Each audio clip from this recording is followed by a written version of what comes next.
السلام عليكم ورحمة الله وبركاته. أسعد الله أوقاتكم أحبابي الكرام. حلقتنا العاشرة في دوال الباور إكويري، مميزة في رقمها ومميزة بمحتواها، ببساطته وبفخامته بنفس الوقت. رح نحكي عن دالة رئيسية هي الدالة text.contain، ورح نستخدمها في شكل بسيط جدا، ورح نستخدمها كمان بشكل متقدم مع الدالة table.skip اللي حكينا عنها ضمن سلسلة الدوال السابقة. طبعا راح يكون موضوعنا مميز لأبعد الحدود، وأنا أتوقع منكم أنكم راح تشوف فيها ذهول منقطع النظير، وراح يخسر اللي ما راح يتابع الفيديو معنا للآخر. خلينا نشوف شو النتيجة النهائية اللي راح نوصل لها احنا وياكم. زي ما انتم شايفين هون في عندي كشف لعلامات طلاب معينين، وافترض انه ممكن يكون كشف مبيعات، كشف حركة أصناف، كشف حسابات أو أي داتا أخرى. احنا عم نتعامل مع داتا بغض النظر شو نوعها أو شو جنسها أو من أي دولة أو من أي جهة كانت. خلينا نشوف شو اللي بدنا نعمله. مثلا لو اجيت طلعت هون راح الاقي في عندي كلمة علوم مثلا، وانا معني انه وين ما يشوف كلمة علوم يكتب لي علوم عامة، وين ما يشوف كلمة فيزياء مثلا هون فيزياء معاصرة، فانا بدي لما يشوف كلمة فيزياء اللي هي موجودة ضمن فيزياء معاصرة يكتب لي العلوم الفيزيائية.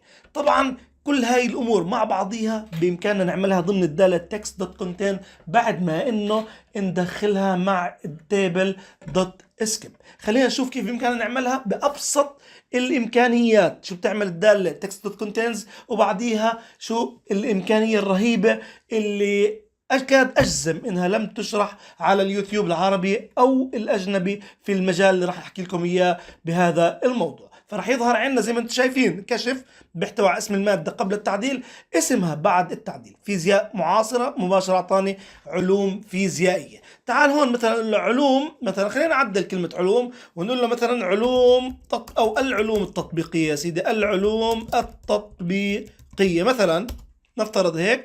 تعال اعمل له ريفرش، راح تلاقي انه العلوم التطبيقية هي صارت تعدلت هون، وبرضه تم يعطيني مقابلها العلوم العامة. مجرد ما انه شاف كلمة علوم لحاله عرف انه لازم يحط مقابل العلوم اللي هو العلوم العامة. خلينا نشوف كيف بامكاننا نشتغل هذا الموضوع. ندخل على الكويريات اللي كنا عاملينها مع بعضينا ونعيدها مرة تانية. طبعا زي ما انتم شايفين الموضوع كله بيعتمد على جدولين، جدول اللي هو عبارة عن أصل البيانات تبعتنا كيف كانت، والجدول الثاني اللي هو عبارة عن مفاتيح تغيير المصطلحات. طبعا هذا الجدول خلينا نكرره حتى نشوف شو بدنا نشتغل فيه من الصفر كأنه مش معمول أي شيء، فبنلغي هاي الحركة. تمت عنا الجدول ببياناته الأصلية. كيف الامر بدنا نعمله؟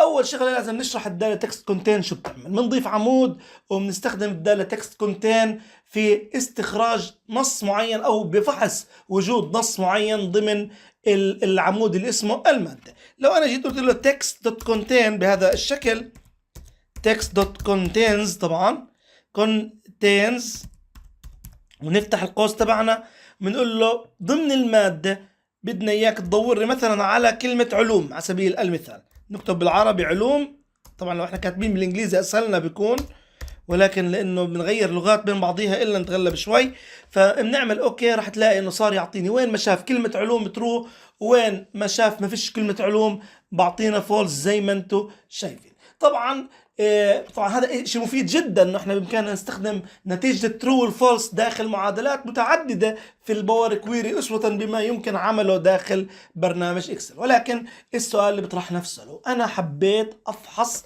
هل اكثر من مادة موجودة ضمن يعني مثلا بدي اقول له دور لي على مادة الرياضيات مع العلوم، بزبط؟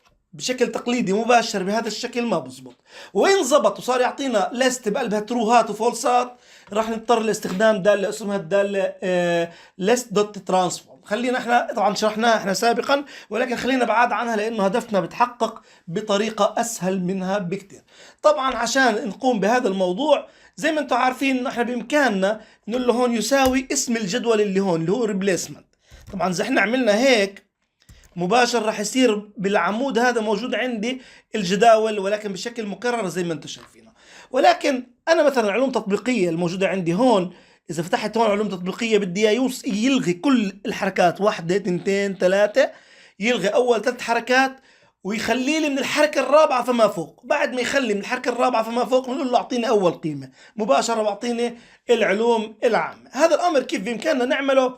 باختصار شديد، طالما بدنا نتجاهل أول قيم معناته لازم نستخدم الدالة table.skip. خلينا نشوف شو نقدر نعمل بالموضوع.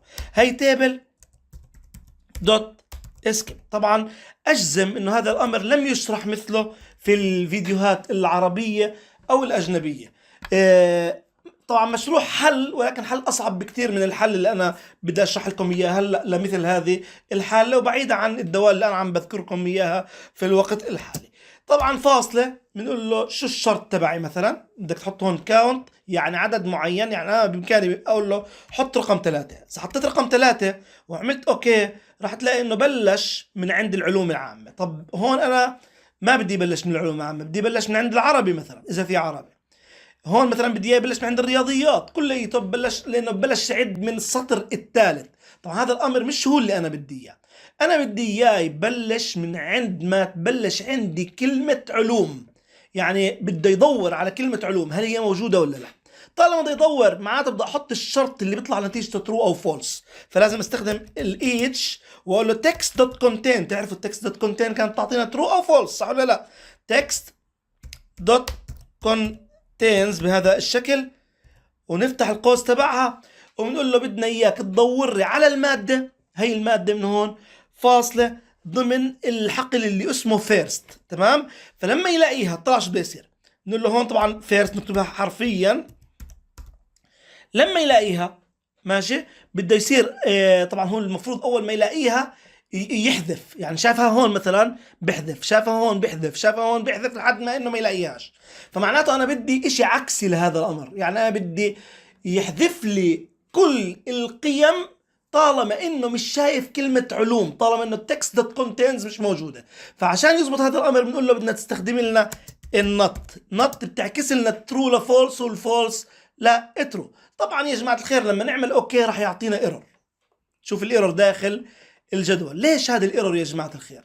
الايرور باختصار شديد سببها انه زي ما انتم عارفين الجدول الريبليسمنت يحتوي على حقلين، الفيرست والسكند. تمام؟ واحنا في معادلتنا هون اجينا قلنا له بدنا اياك تفحص لنا المادة ضمن الموضوع. طب المادة هل هي موجودة ضمن الريبليسمنت الموجودة عندي هون؟ طبعا مش موجودة. فعشان هيك ما راح يفهم، بده يقول لك شو المادة، يعني شو المقصود بالمادة. فعشان يفهم شو المقصود بالمادة لازم نعرف متغير يشير لهاي المادة. فاحنا هون بامكاننا انه نعمل مثلا نحط القيمة من البداية ونقول له استخدم لي تعبير اللت. تعبير اللت شو بيشتغل؟ شو بيحكي تعبير اللت؟ بنقول له عرف لي مثلا المادة، خلينا نحط لها حرف معين يرمز لها، مثلا 4F بنقول له تساوي المادة فاصلة. فهلا صار يفهم انه انا لو حطيت محل المادة هون 4F فهو بيفهم انه القصد بالموضوع المادة اللي مذكورة بالجدول الاصلي مش المادة. فمباشرة صار يفهم انه الفور اف هاي بتشير للمادة زي ما انت شايف، بس احط الماوس عليها مباشرة بقول لي انها بتساوي المادة. بس تم عندنا شغلة انه لازم نسمي هاي المعادلة، مثلا خلينا نسميها فاينل على سبيل المثال. فاينل تساوي، خلينا نشيل الكابيتال، ليش عاملينها كابيتال احنا؟ هي فاينل بهذا الشكل، نقول له تساوي المعادلة المذكورة عندهم. طبعا انتم عارفين لازم كل المعادلات فيها فاصلة باستثناء اخر واحدة ما لازم يكون فيها فاصلة. بنقول له ان فاينل بهذا الشكل او اي اسم اخر، المهم يشير لاخر خطوة. لما نعمل اوكي طبعا لسه احنا ما خلصنا، راح تلاقي انه الجداول هاي كليتها فاضي زي ما شايف. عربي فاضي. ليش عربي فاضي؟ لانه بدور على عربي، هل موجود عربي هون بهذا المكان؟ ما في عربي في هذا المكان، فتلقائيا صار كليتهم عبارة عن فولسات. تمام؟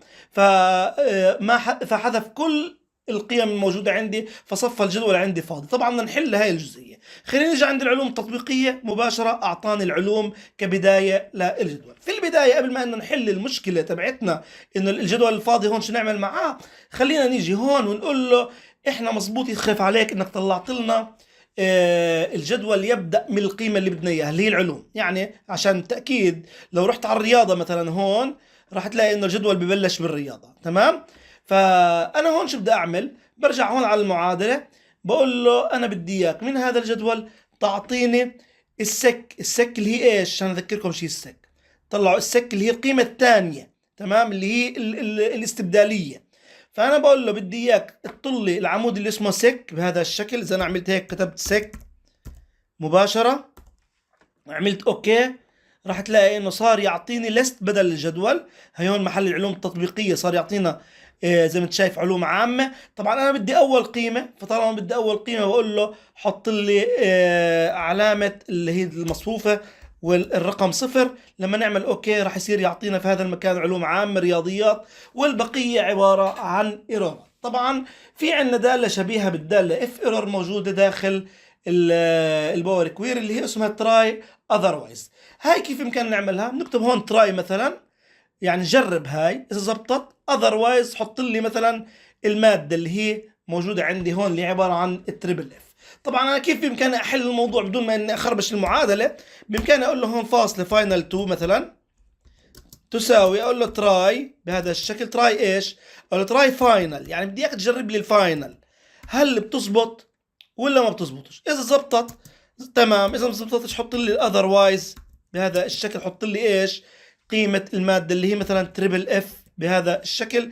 واعمل هون طبعا تكون تنتهي بالفاينل 2 مش بالفاينل الاساسية. فلما تعمل اوكي تلقائيا محل الايرور بده يصير يجي عندنا المصطلح الثاني اللي هو اللغة العربية. طبعا هون بامكاني اغير اسم الحقل، اكتب الاسم الجديد مثلا، او ايوه بالضبط الاسم الجديد للمادة، فنعمل صح مباشرة بتطلع القيم كليتها موجودة عندنا بدون أي مشاكل.